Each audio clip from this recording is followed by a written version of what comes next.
First of all, I would love to say welcome to everyone. I believe that we didn't see each other for a very long time. We actually had together only one seminar before, and the other times you had seminars with our partners. I believe that you like those seminars based on your feedback. I'm pretty sure. Today we're gonna start with a bit of housekeeping because we met each other, I believe that a month ago. I already introduced myself. I introduced our company, Victory Art. However, there are a few questions, reoccurring questions, which are regularly coming over to our inbox. So I would love to go through a few details with you before we start today's session. So, first of all, can you see my screen? Can someone verify that you can see my screen? Yes, we can. You can see the presentation. Perfect. Yeah. Perfect to hear that. Okay, so first of all, we are really excited to continue these sessions of the seminars. Before, the sessions were more focused towards the promotion of your creative work. It was focused as well on communication with galleries. It was focused on creating different art centers. However, right now we're going to go like really down to the business for you creatives to really scale up your careers from a bit different perspective. So we're going to talk as well about marketing, but from different perspectives. However, right now we're going to focus more towards financial aspects of creative industries, which is very, very crucial topic. We will go through sustainable topics. We will go through business topics in terms of approaching different partners, scaling your career. However, if you want to see the topics, all the topics into details, you can always go to our website, check the art incubator, and check the topics. As I mentioned, we're gonna first go through the housekeeping. We get a lot of questions regarding the worksheet. I would love to mention that the worksheets which we are sharing with you each week is for you to either download or is for you to copy it to your drive. We cannot be creating this file separately for everyone because this file is getting as well published on our website and through different sources. So this is for you to really download or copy to your drive. And based on that, you can fill it in your computer or, as I mentioned, in Drive. These worksheets are for you. So it's for you to work on them. It's for you to deepen your knowledge, which you get during the seminars. And you can always reach out to us with these worksheets in terms of if you have any questions, if you want us to check it. You already heard that we're going to have as well consultancy sessions, so we can go through these worksheets during the consultancy sessions.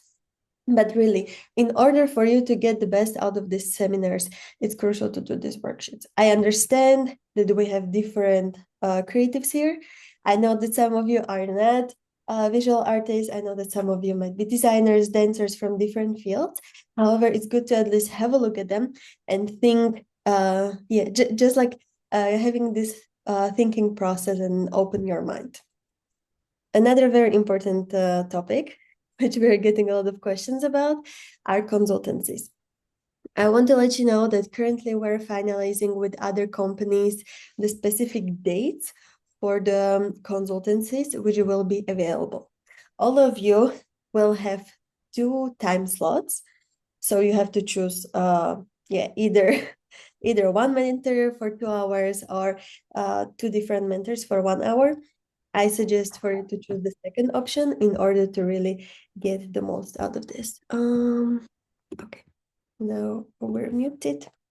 Another questions which we're getting is regarding files to send back. The only thing you have to send us back are the questionnaires. So the questionnaire is for us and as well for the Visegrad Fund to actually monitor your progress. So we are able to know like where you stand, where you did stand in the beginning, where will you stand in the middle of the sessions, and where will you stand in terms of the creative knowledge at the end of this whole art incubator. If you can't attend any of the sessions, seminars, please let us know.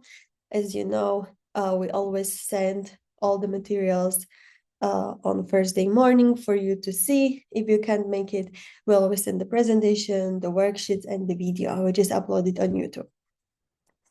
Based on the previous session, we didn't have that much time for Q&A, and that was mainly because our amazing mentors have so much knowledge that it was just very tough to really fit it in within the specific time which we had dedicated. However, from now on, we're gonna have a little bit longer sessions, and we will have as well longer time for Q&A.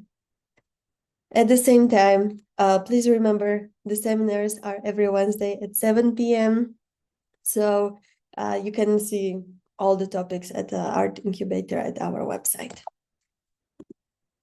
Well, a little bit back to who we are and who I am. So my name is Wiktoria Zygopikowska. I'm the founder of Victory Art, and I have a master's degree in cultural entrepreneurship and economics. I was focused on research about how artists in the primary art market are able to monetize their work. I was mainly focused on the visual artists, so and as well, majority of our partners are more focused on the visual art. However, they have experience within different creative fields. So I believe that even if you're coming from different field, you're still able to gain a lot of value in this art incubator. Victory Art, our company, is focused on helping artists from Central and Eastern Europe to come to the global art world. And we do it mainly by connecting them with the clients. So if you're a visual artist, because we are only working with visual artists, and you want to join our team, feel free to email our curator at curator@victoryart.eu. I would love to mention that this art incubator is sponsored by Visegrad Fund. And today we have as well one member of Visegrad Fund here with us today.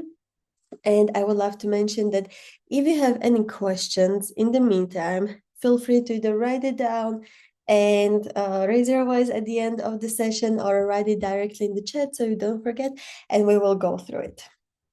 However, today we're going to focus on understanding the different options of a funding and different sources of support.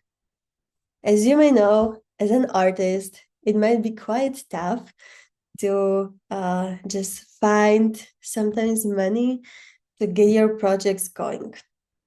I have to tell you from my personal experience as a founder of Victory Art, we started our company, or like actually Victory Art started as a project in 2017, and we officially launched our website in 2018. And until 2020, late of 2020, we didn't receive any external funding.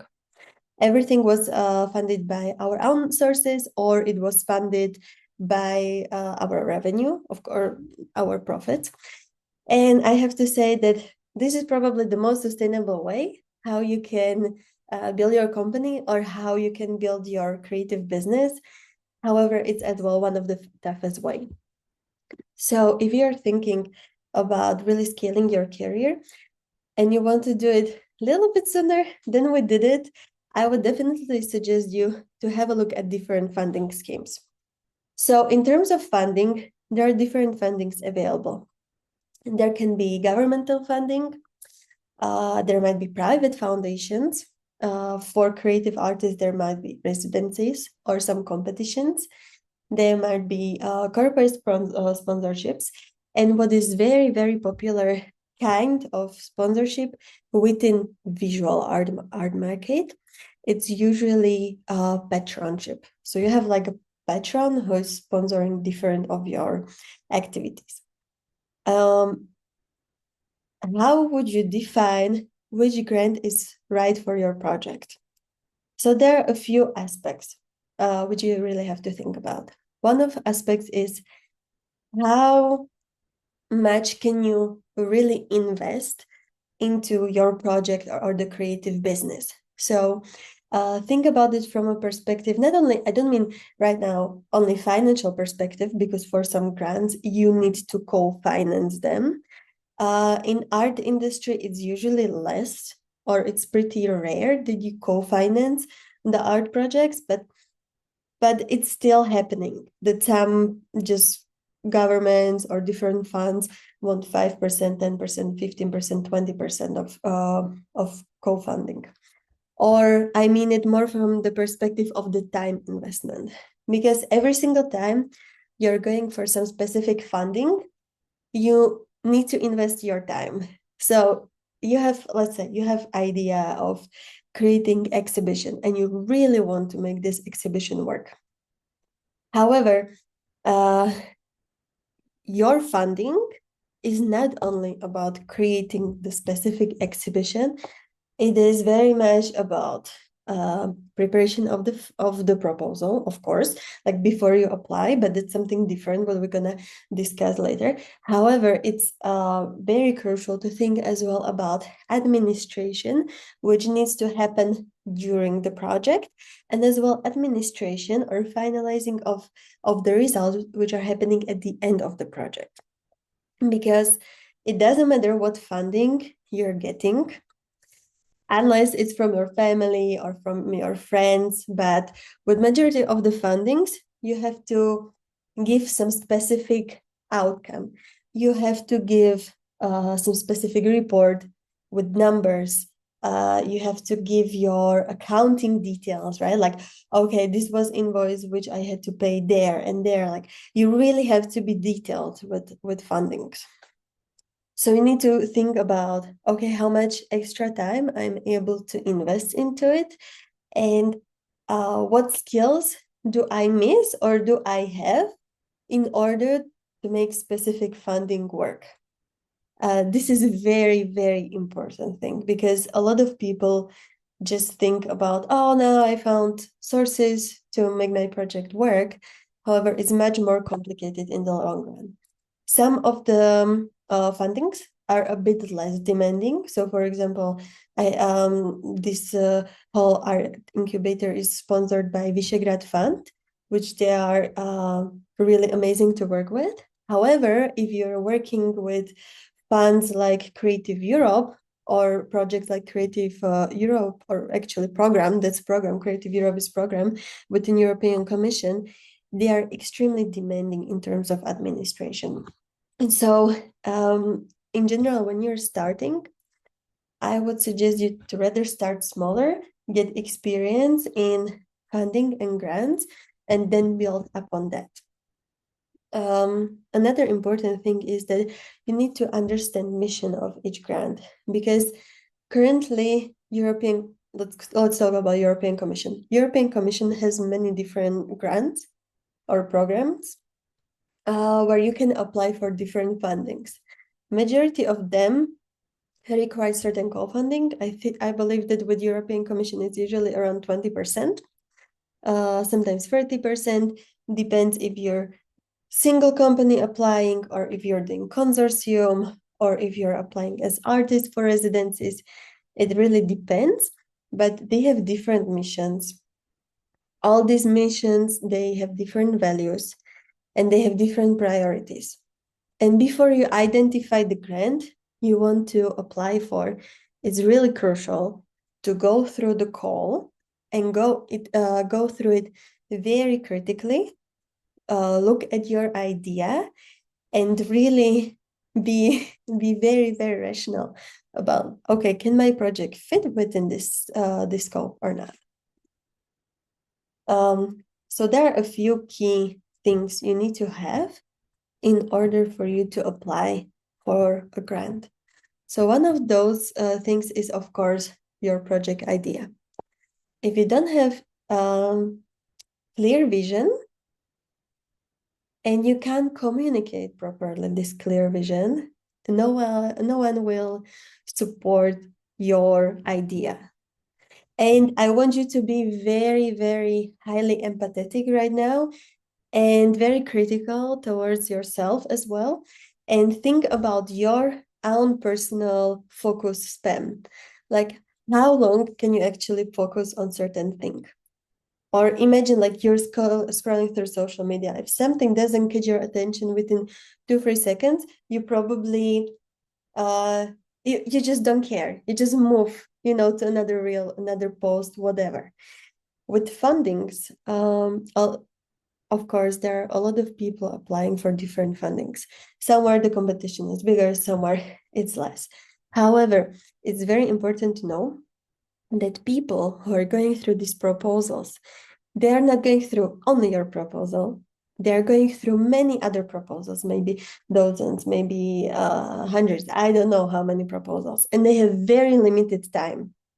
Some grants are even, or some funds are even providing a specific feedback. They even have to write a feedback for applicants within very limited amount of time.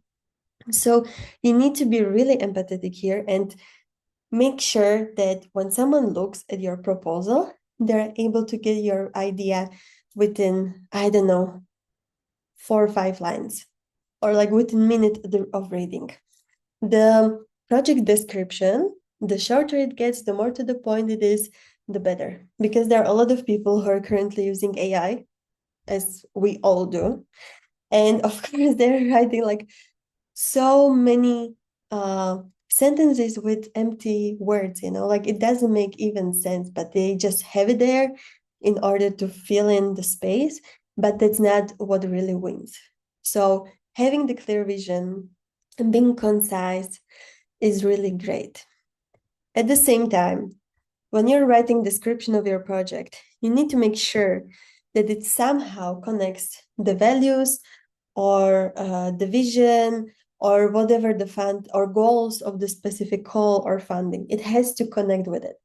Because if you're applying, let's say, to a funding which is focused on, I don't know, let's say, sustainable fashion and how you can build a sustainable fashion brand. However, you are not doing that. There's nothing what's in your project which is about sustainability. Then it's a waste of your time to actually apply, and it's a waste of time for people who are going through the proposal, because they will just not see the value. They don't see the goals. They don't see the match for the funding. So really make sure that it's properly mentioned there. Well, in terms of these goals, this is actually very connected with some social, cultural, or artistic significance.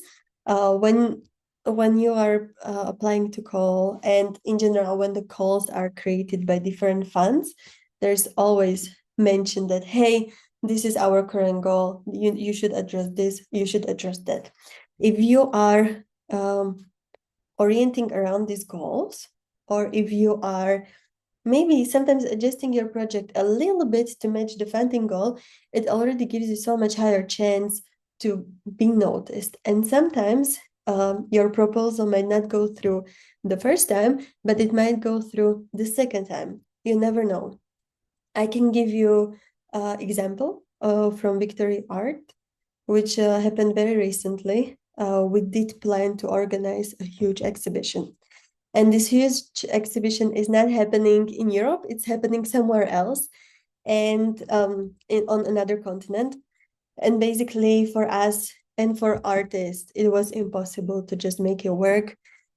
The visual artists know how demanding it is to ship intercontinentally the artworks. It's very big headache. So what Victoria Art did was that we applied with the artist for one open call for exhibitions, and we really felt that we had strong proposal, that it had value, we had a reference list. It was like really good proposal. However, we got declined, and the reason why we got declined was that our budget was too high. It was very realistic budget when we're considering the exhibition. However, for that specific fund, it was too high. So what I would suggest you is as well to go through the previous grantees who received money from the specific fund or whatever other source, and have a look at their projects. Usually, the grantees should be published on the website. This should be transparent, including how much finances they get, or in majority of funds, it's like that. And they should be able to see what they worked on, how much finances they get, and you can get a pretty good idea what you can, or like how high you can aim. So without having a proper timeline and without having a proper budget, the project or the proposal can actually go through.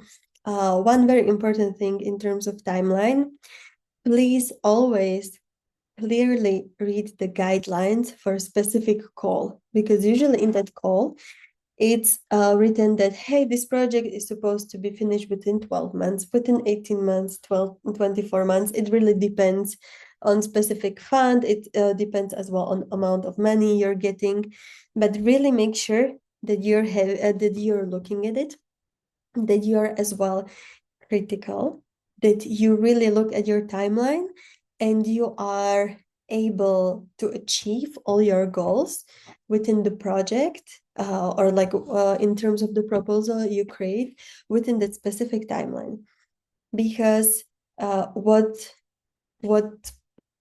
any funding or any fund or governmental organization, or like whoever gives you money, they want to always see the result. So make sure that your idea is realistic, because if it's not realistic, there is high chance that you would even have to give back money, and that can be a problem, because probably you were working hard on your project.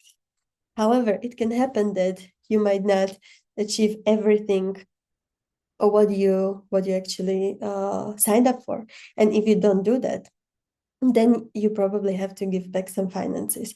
So make sure that it's achievable within specific timeline.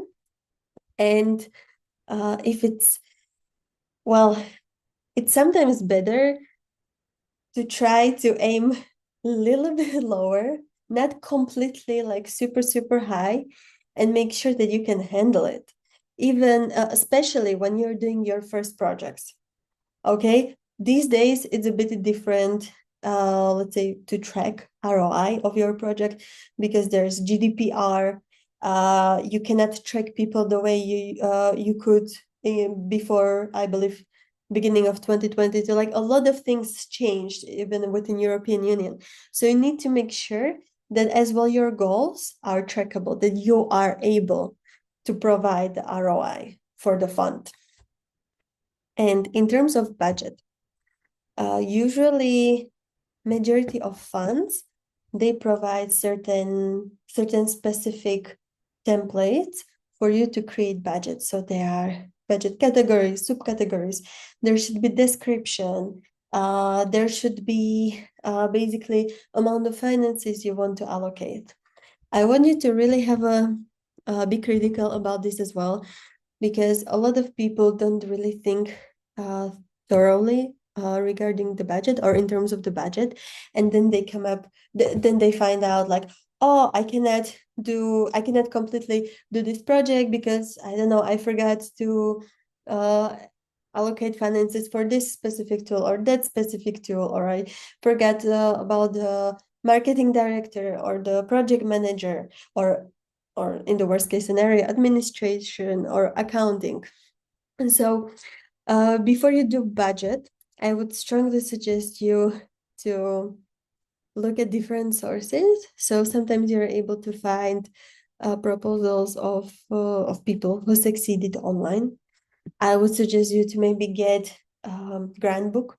There are really good sources out there, even on Amazon, a lot of books which are going in very big detail through the proposals, writing of proposals, and different categories you have to be careful about. Or you can always use ChatGPT to basically come up with or go through your budget and give you critical feedback, like, okay, did I encounter all the costs I might have, or is there something what I should add? Like, try to get a lot of ideas from different sources. And I'm not saying that you should make your budget super, super high or like put there things which you are not going to use because that's counterproductive. But just make sure that you have all important tools and all important aspects there. In terms of making your budget too high or putting there tools or things you won't use for your project, as I mentioned, it's counterproductive because if you're not using that money, you will have to return them at the end of the project. Sometimes you might be able to reallocate them, but if your budget is already too high in different categories, probably the project manager or someone who is responsible for your project within the grant or like within the fund, they will not allow you to do that. So before you actually submit your project, make sure that these two things are really strongly set up, and just don't try to go unnecessarily high with your project budget, because if you will do that, in the better case scenario, the fund is gonna deduct the money from your project. That's the better case scenario. In the worst case scenario, they're gonna decline your project. So that means that you worked for nothing, or maybe you can reapply with that project again with different budget.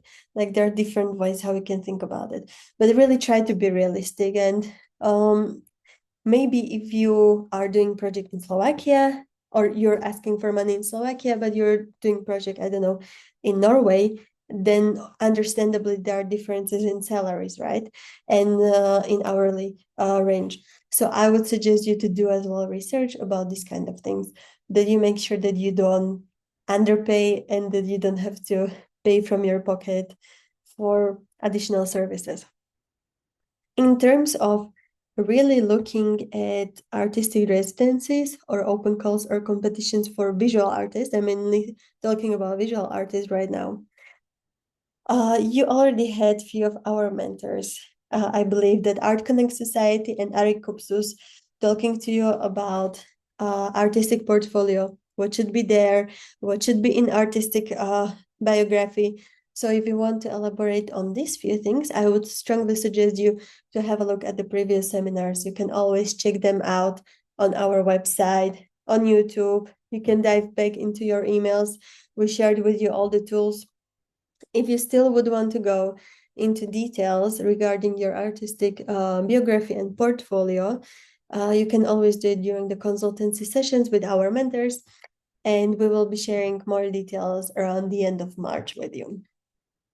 Another perfect great way how you can make sure that your proposal has a higher chance to succeed are letters of support and references. So for example, I'm going to give you example of for art residency. I think that's going to be the best in general for the group which we have here today.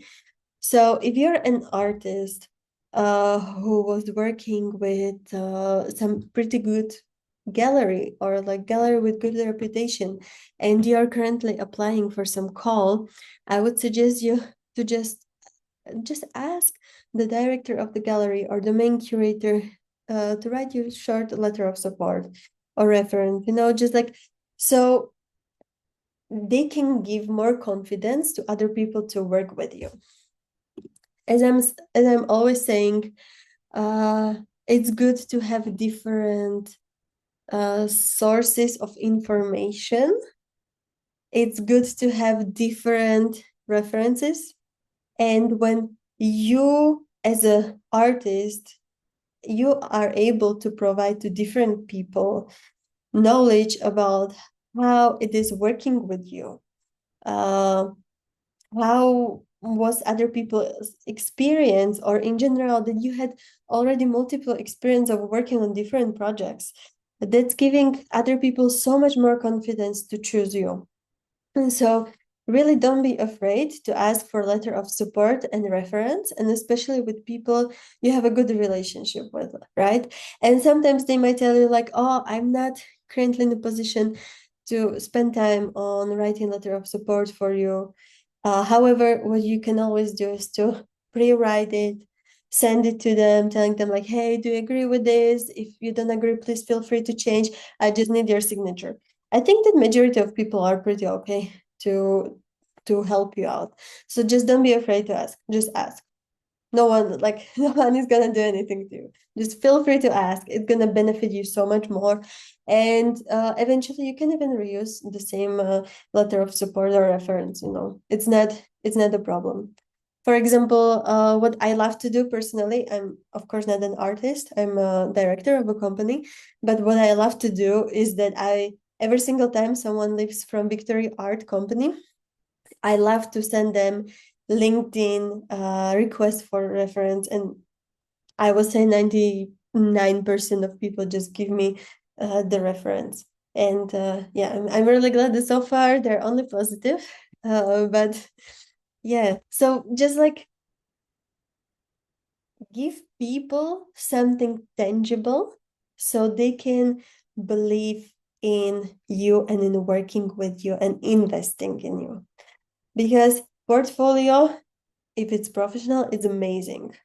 Biography, if it's professional, it's amazing. But personal reference, like some other person telling the other person, like, yeah, this is someone you should work with, that's just so much more powerful. And let's go back to administration and legal part. So unless you are part of unless you get funding, like from friends, family, that can of course happen, or you have specific, more friendship kind of way, patronship from someone, you will need to be very careful about administration and legal stuff. That's why I mentioned that if you want to start with the fundings, and if you personally want to just make sure that you get the funding opportunities and you do it in a correct way, and you don't have to give back the money, just start smaller and test your skills on the smaller projects. So every single project you will get either from government, from European Commission, from different funds, you will need to sign a contract. Okay. And some of the contracts are more clear, some of the contracts are less clear, but I promise you, all of them have some legal consequences. So you need to make sure that you read it thoroughly. If you don't understand, please make sure that you ask question to relevant person who is solving this with you. If you don't know, or you feel really lost, I would suggest you to find someone else who has skills or who has idea what these kind of contracts are about and is able to explain to you what's in it for you, what are some positive things, what are some threats, and etc. Because you need to understand that probably the third party which is giving you the contract or which is giving you the funding, they want to be protected as well. They need to be protected because there are as well another consequences for them. So make sure that you really pay attention to legal stuff. The same when your contract or you have like this freelance contract or employment contract with other people who are helping you with the project, make sure that it's really specifically done and stated. Because if someone is helping you with your project, there has to be some proof. So some funding or some grants, they really require employment contracts. Some other, they require freelance contract, like it really depends. But if you're getting a funding from different grants, I would suggest you as well to ask about the legal guide or administrative guide or accounting guide. They will just have something or some information to share with you. It can be in form of presentation, videos, guidelines, whatever, but they have to have something to help you navigate. So especially when you're collaborating with specific fund for the first time, it's crucial for you to ask all these questions.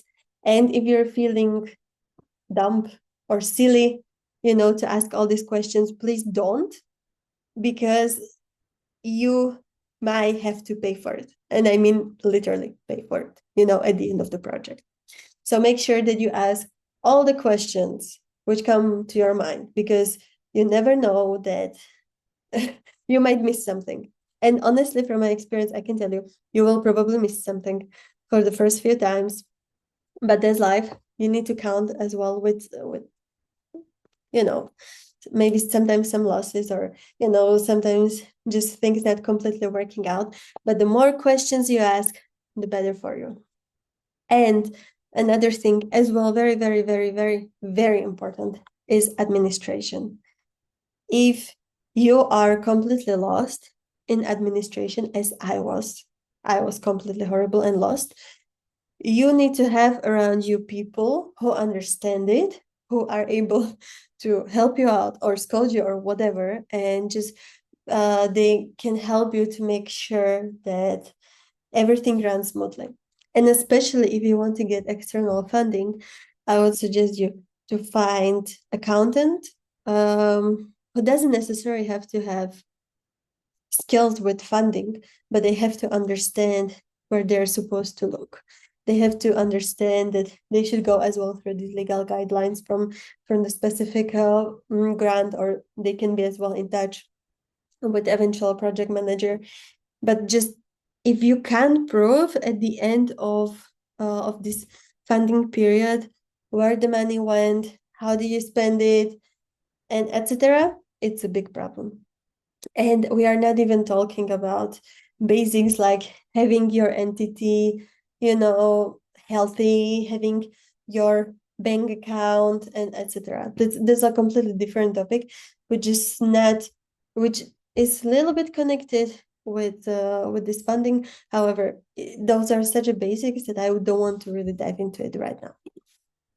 So, what are some good strategies for writing for you in order to really create a winning proposal?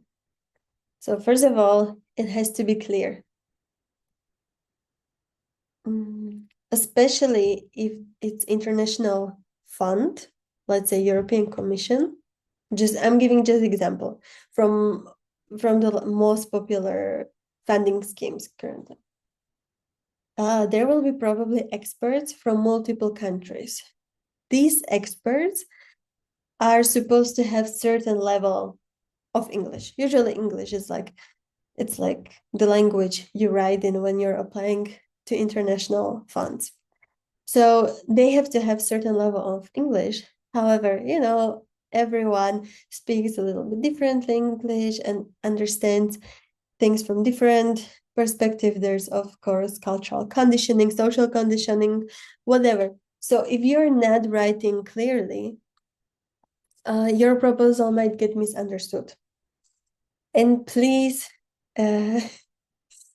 what was happening quite a lot, I believe it was a year and a half ago when ChatGPT wasn't as developed as it is these days, it was writing such complicated sentences that some people were not even able to understand. It was long sentences, complicated, super unnecessary. You don't want it. We don't want that. That's not a winning proposal, okay? It should be clear, it should be simple. Don't use words which usually people don't really use or don't understand. Just make sure that it's clear, it's concise. There should be statement which really is powerful to people, that they understand, they feel, and they get your concept very quickly. And if you're demonstrating your passion for what you want to achieve, or your skills, your previous skills in a specific field, then that gives you a lot of credibility and a lot of positive empathy from other people. Because at the end of the day, these proposals, they require certain level of empathy from the judges to choose you, because in the end, usually computer is not choosing these proposals. Usually it's like bunch of people choosing your project. So you need to get this feeling out of them. You need to get the feeling that you really want to work on it. You have the skills. You understand what this project takes, and you really want to have certain results and positive impact. So, very common things what people do wrong when they are applying. And number one, I'm not gonna even talk about missing deadline, okay? If you miss deadline, it means that you even didn't properly look at the open call, that you didn't look on the website, whatever. I'm not even gonna talk about it. However, the most important thing, ignoring guidelines. Don't ignore the guidelines. They're written, usually it's clearly written how long the project should last, what's the amount of financing which is allocated per project. Sometimes it happens that within this finance allocation, there's certain percentage which can go to salary, certain percentage which goes to promotion, etc. Like a lot of different things. If you don't look at these details, very important details, your proposal is automatically getting disqualified. It's automatically declined. So you really need to study it properly. Just look at it, because if you're supposed to spend, I don't know, maybe 20-40 hours writing about this specific proposal, or writing this specific proposal, and you mess it up because you put, I don't know, your project lasts 2 weeks longer than it's supposed to, it's just, waste of your energy. So another common mistake is that people do not provide measurable outcomes. Let's say right now, with this specific project which we're doing, and you're part of it, we could have said we want creative people to be more successful in their creative careers, or like improve their creative careers. Okay, but what does that mean? How they're supposed to do it, right? If I say we want to give a chance to 20 creatives from 4 different countries to scale their art career by creating 20 educational seminars, providing them with 40 consultancies, and measuring their progress through through 3 questionnaires during the duration of the art incubator. That gives you so much better idea about what we are doing here right now, why we're sitting here, what we want to achieve. And it's a much higher chance that the project will get approved. As you can see, the project got approved. That's why we all are here. We're super happy for that. But, like if you don't provide some specific details, judges cannot really, really approve it, because they don't understand, okay, you want to make the world better. How? What? Like, why? And please don't be vague. Okay, so as I mentioned just a few seconds ago, no, just don't use empty words. It's always better to write in like a dry way, like it's like a slang, but like being dry than being like overly, like going overboard and just being vague and not really knowing what you want to achieve. So there are as well different platforms where you can check for openings or for fundings. One of them is ArtMatch, one of them is Creative Capital. Some other platforms which you can check is Visegrad. They have pretty great opportunities for creatives. I would suggest you to definitely check governmental websites. They usually regularly publish different calls. As I mentioned, it's very important for you to be strategic and to know which fund or granting scheme or whatever, like there are different sources you want to apply for. You really need to understand the goals and focus of the specific scheme or the specific grant. And another sources, which I personally really like, is Grant Expert. That's a Slovak platform. These calls are usually meant for Slovak people or like Slovak companies, entities, non-profits, whatever. But some of those calls are as well international. Another one is Grandup. That one is really good. European Commission, they have a lot of different funding programs. However, you need to be careful because so now it's 2025. In 2027, they have basically like a 6-year program period. The current one started in 2021, ends in 2027, and usually 2027, 2028. Like there's a assumption that there might be a little bit less funding available, or like some of the schemes might not have open calls. So that's something what you have to count with. I would as well suggest you to have a look at banks, because a lot of banks, they have their corporate social responsibility programs, and basically within these they usually fund either some health programs, or they're funding creative programs or educational programs that can be a really great source. And it's not only banks, it's usually bigger companies, so you can take advantage of that. But make sure to really leverage these tips, because without knowing your purpose, it's quite tough to get any. And the most important out of them all, please keep it simple, okay? As we said, like don't be vague, but make sure that the language you're using is clear, that people understand it. It's just like straightforward. That's very crucial thing. So we're back to our housekeeping duties. As always, you will receive from us email with the video. You will receive from us email with the worksheet, and you will receive from us email with this presentation.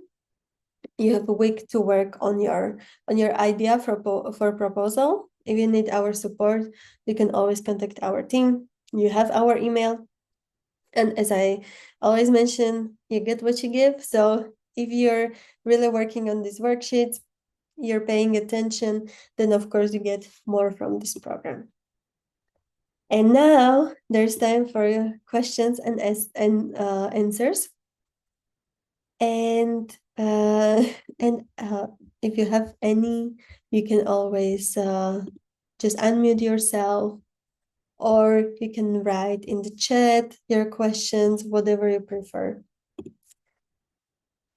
I'm gonna give you a few seconds, but in the meantime, I would love to mention that Visegrad Fund, who is as well sponsoring these seminars, or actually this art incubator, the whole art incubator, is organizing info session regarding their upcoming opportunities.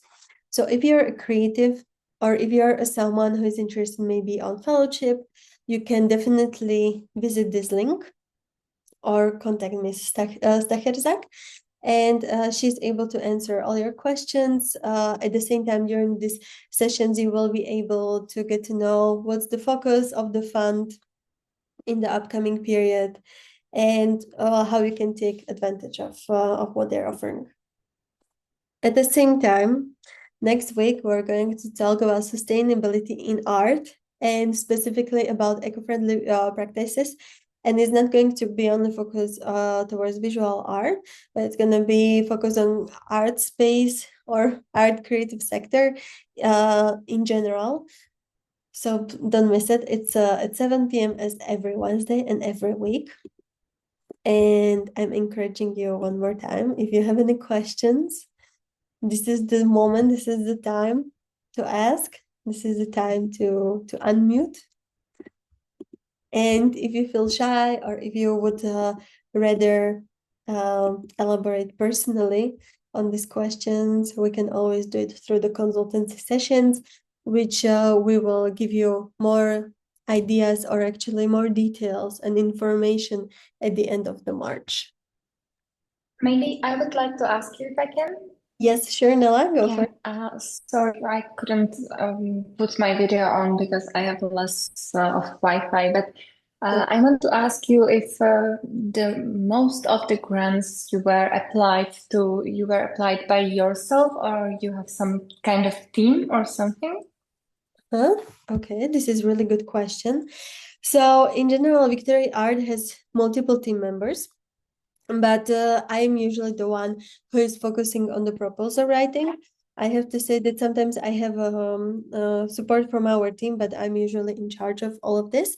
However, now this is really good question, which we didn't mention during this presentation, but this might be useful for people who are struggling to apply for the first time or who want to apply to a bigger schemes, but they are not, they don't feel really that they have knowledge to apply for. There are even external companies which are helping you to apply for the grants or for the or like they basically are able to create the whole proposal for you, and you either give them commission from the from the funding, or you pay them like a specific fee that they created this proposal for you. And I have to say that we never used it, but I know a few people who used it and they were pretty satisfied with the services. So that can be as well another option for beginners. I hope I answered correctly your question. Or do you have any other questions, Nella? I have a question. Sorry, I'm walking. No problem, Lisa. But if I have like two projects I've really been trying to find funding for or support, but I'm doing everything myself and I'm really burned out from trying to apply. Is it possible to, in one of the consultations, look at these applications? Yes, Alisa, it is possible. However, in that case, I would suggest you to apply specifically for a consultancy with me.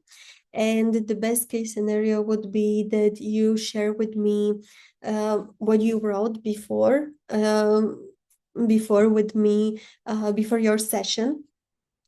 Because in that case, I can go through it, I can read through it, and I can provide you with the specific feedback. Because maybe 1 hour would not be enough for me, to read it properly and then provide you as well with the feedback. So those are the only two things I would suggest. Okay, thank you. Gladly. I see Jason wants to ask something. Thank you again for the presentation. Just one simple question. I think you already sort of mentioned it before, is that if you're looking at international grants, of course, I think they're mostly written in English, but then I think those are few and far between. So, for example, I guess the majority, if, for example, I'm based in Slovakia, I would say most of the grants might be written in Slovak or like requests in a local language. How do you navigate that if, for example, you have like an 80% pool of local grants and then 20%, like international grants? Do you use translators? Do you just, try not to do it? I'm just really interested to know how language really plays a role when it comes to like local grants that you don't understand. I have a huge amount of empathy towards you at the moment, because I'm partly based in Netherlands, and I was as well like trying to look for some English option or like English written fundings here, and it's quite demanding and it's very limited. Well, in Slovakia, I can tell you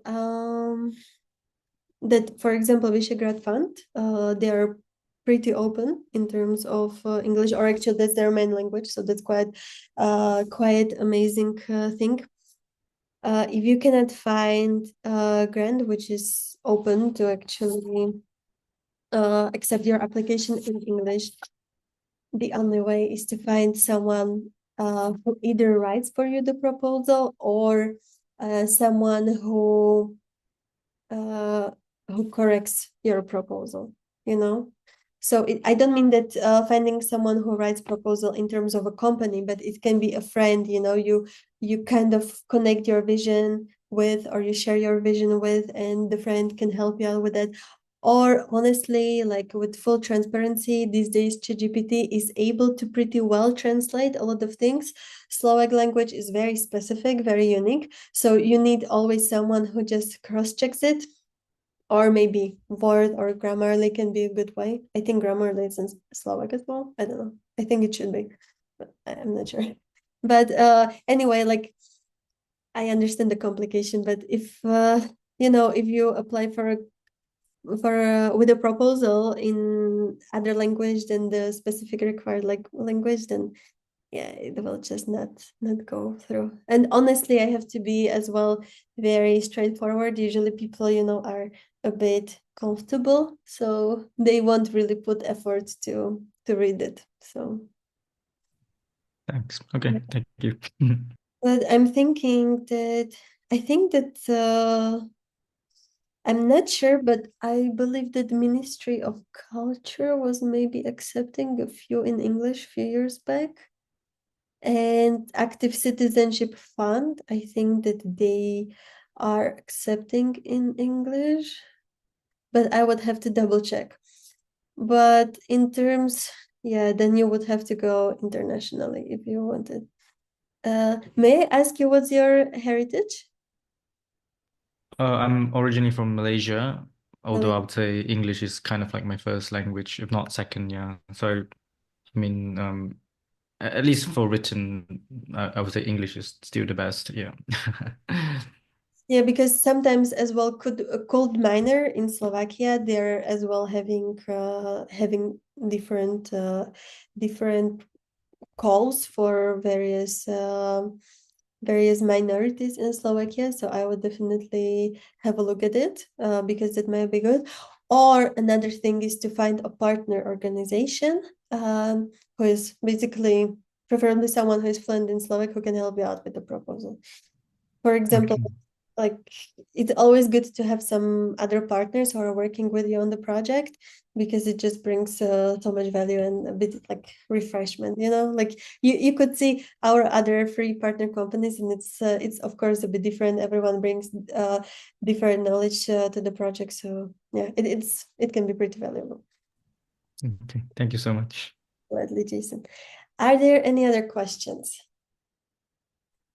Feel free to message it in the chat, write it in the chat, or okay. Well, in that case, if there are no other questions, I would love to say thank you so much for joining us today. I'm looking forward to see you next week, 5th of March at 7 p.m. for Sustainability in Art. And of course, you're gonna get all these details and all the working files from us tomorrow morning. So have a great evening, everyone. Bye-bye.